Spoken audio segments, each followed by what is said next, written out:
स्वागत है दोस्तों स्टडी फॉर यूपीएससी में। हम लोग places in news topic wise study कर रहे हैं। इसमें आज हम लोग अप्रैल देखेंगे और उसका पार्ट 1 है ये, ठीक, जिसमें पहला नंबर चर्चा में था डल झील। जानते ही हैं जल स्तर के कमी के कारण यह क्षेत्र चर्चा में आ रहा था। इससे रिलेटेड कुछ 5-6 पॉइंट आपको दे रहे हैं, ध्यान रखिएगा। ये सेंटेंस वाइज क्वेश्चन पूछेगा ना, 1 2 3 करके पूछेगा, तो उसके आधार पे ही हम लोग देख रहे हैं कि झील पीर पंजाल पर्वत से घिरा है और जम्मू कश्मीर श्रीनगर में स्थित है। पीर पंजाल से घिरा हुआ है, ये पहला पॉइंट हो गया। दूसरा, इसको कश्मीर का मुकुट में जवाहरात या फूलों की झील भी कहा जाता है, ठीक।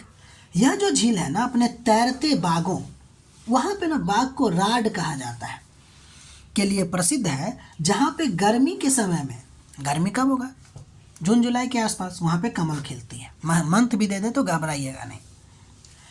इस झील में हाउस बोट, मुगल युग का गार्डन या उद्यान और एक तैरता बाजार भी है, मार्केट, फ्लोटिंग मार्केट है यहाँ पे, ठीक है। ध्यान दीजिएगा, यह झील जो है ना कई हिस्सों में बटा और सबको अलग अलग झील के नाम से जानते हैं, जैसे गागरीबाल, लोकुट डल, बोर्ड डल या नागिन। ये आपको सेपरेट लेक माना जाता है। ये सब ये अलग अलग हिस्सों में बटा हुआ है। ध्यान दीजिएगा, ये बहुत इंपॉर्टेंट फैक्ट है कि डल झील जो है ना, मुख्य रूप से तेलबल नाला के द्वारा इसको जल मिलता है। ये जो डल झील है उसको पानी कहाँ से मिलता है, तो तेलबल नाला के द्वारा। नाला है ये, NALLAH, और इससे निकलता है एक नदी जिसका नाम है झेलम। झेलम नदी जो है किससे निकलता है, तो डल झील से निकलता है। तो ये आपका है डल झील के बारे में पहला टॉपिक। अगला नंबर देखने जा रहे हैं, एक द्वीप चर्चा में था जिसका नाम है टूटी। ये सूडान में है। ये कहाँ है, सूडान में। देखिए सूडान में ये चर्चा में क्यों है टूटी, गृह युद्ध और जलवायु परिवर्तन के खतरों के कारण ये चर्चा में है। और यहाँ पे हर्ट यानी कि heritage empowered action for risk in टूटी परियोजना की शुरुआत की गई है, इसलिए यह चर्चा में है। इसके बारे में कुछ बात करते हैं। देखिए यह जो द्वीप है ना, वह सूडान के खार्तूम एक क्षेत्र है में नील नदी की नीली और सफ़ेद शाखाओं के संगम पर है, ठीक है। नीली और सफ़ेद, कौन सा, नील नदी का नीली और सफ़ेद शाखाओं के संगम पर स्थित है, ठीक है। तो यहीं पर आपको टूटी द्वीप है। इसे खार्तूम का बगीचा कहा जाता है क्योंकि खार्तूम क्षेत्र में है। एक सिस्टम है जिसका नाम है टाया सिस्टम। यहाँ के स्थानीय लोगों के द्वारा ना स्वदेशी बाढ़ प्रबंध क्षेत्र है या पद्धति है। ध्यान दीजिएगा, यहाँ के स्थानीय लोग में एक नाम आता है जिसका नाम है महास समुदाय। इसके बारे में ध्यान दीजिएगा कि ये कहाँ पड़ता है, तो सूडान के आसपास पड़ता है, ठीक है।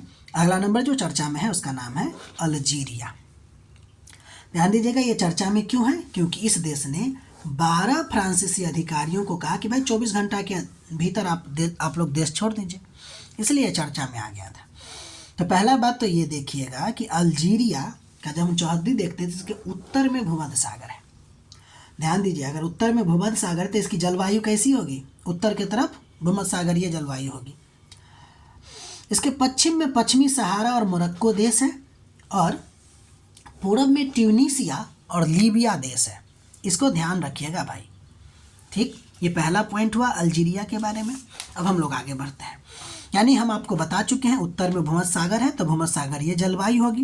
भूमध्य सागरीय जलवायु की एक विशेषता होती है कि ग्रीष्म जो यानी कि गर्मी जो होता है ना, वो आपको सूखा होता है, और ठंडा जो होता है ना उसमें बरसात होती है, यानी कि हल्की भीगी होती है। एक क्षेत्र है जिसका नाम है माघरेब क्षेत्र।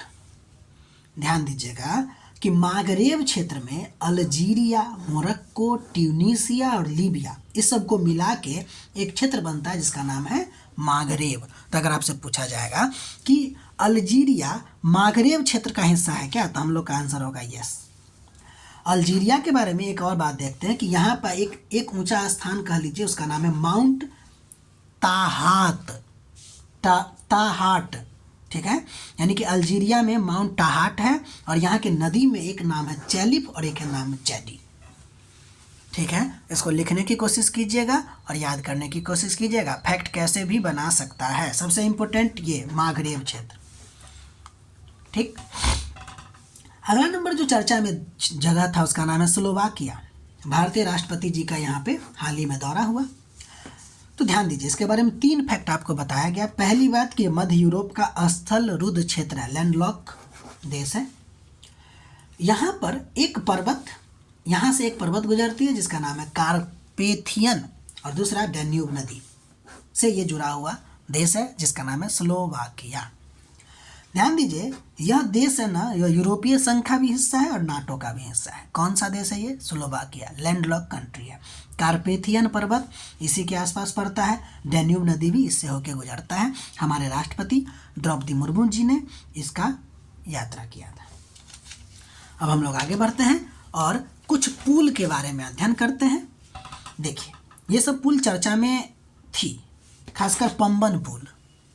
देखिए, चेनाब पुल के बारे में अगर पूछा जाएगा तो ये जम्मू कश्मीर में है और चेनाब नदी पर दुनिया का सबसे ऊंचा रेलवे ब्रिज है ये, या रेलवे पुल है ये।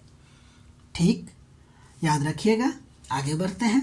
बोगीबिल पुल के बारे में बात करते हैं। ये आपको असम में है और यह ब्रह्मपुत्रा नदी पर है। रेल सह सड़क पुल है, रेल के साथ सड़क वाला पुल भी है ये। अटल सेतु के बारे में बात करते हैं, मुंबई में है और भारत का सबसे लंबा समुद्री पुल है ये। और पंबन पुल की बात करते हैं, ये तमिलनाडु में है। भारत का पहला ऊर्ध्वाधर लिफ्ट समुद्री पुल है। ध्यान दीजिएगा, पहला है ऊर्ध्वाधर लिफ्ट समुद्री पुल है जो पाक जल डमरू मध्य पर बना हुआ है। ठीक है, आप लोग इतना नोट बनाइए, पढ़ने की कोशिश कीजिए, मैप में इसको डिनोट करने की कोशिश कीजिए और हमारा प्रयास अच्छा लग रहा है तो लाइक कीजिए, सब्सक्राइब कीजिए, शेयर कीजिए और अपना पढ़ाई करते रहिए। मिलते हैं हम लोग नेक्स्ट वीडियो में।